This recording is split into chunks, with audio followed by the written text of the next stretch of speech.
টানা কয়েকদিন ধরে দেশ জুড়ে বৃষ্টিপাতের কারণে জনজীবনে স্বস্তি ফিরেছে। তপ্ত রোদের তীব্রতা কমে গিয়ে বর্তমানে দেশের সর্বত্র হিমশীতল আবহাওয়া বিরাজ করছে। গত 24 ঘন্টায় দেশে সর্বোচ্চ 41 মিলিমিটার বৃষ্টিপাত রেকর্ড করা হয়েছে। আবহাওয়া অধিদপ্তর জানিয়েছে, আগামী 5 দিনও দেশের বিভিন্ন অঞ্চলে বৃষ্টি অথবা বজ্রসহ বৃষ্টি হতে পারে এবং উত্তর অঞ্চলে বৃষ্টির প্রবণতা আরও বাড়তে পারে। আবহাওয়াবিদ নাজমুল হক জানিয়েছেন, শনিবার সন্ধ্যা 6টা পর্যন্ত রংপুর, রাজশাহী, ঢাকা, খুলনা, বরিশাল বিভাগের কিছু এলাকায় দমকা অথবা ঝোড়ো হাওয়া এবং বিদ্যুৎ চমকানো সহ বৃষ্টি হতে পারে।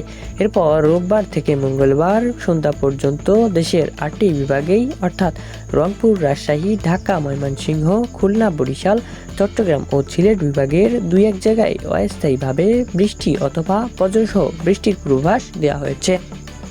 এছাড়া আগামী বুধবার সন্ধ্যা 6টা পর্যন্ত রংপুর, রাজশাহী, ময়মনসিংহ বিভাগের অনেক জায়গায় এবং ঢাকা, খুলনা, বরিশাল ও চট্টগ্রাম এবং সিলেট বিভাগের কিছু এলাকায় ঝোড়ো হাওয়া সহ বৃষ্টির সম্ভাবনা রয়েছে। অধিদপ্তর আরও জানিয়েছে, এই সময়ে উত্তরাঞ্চলে বৃষ্টিপাতের পরিমাণ আরও বাড়তে পারে।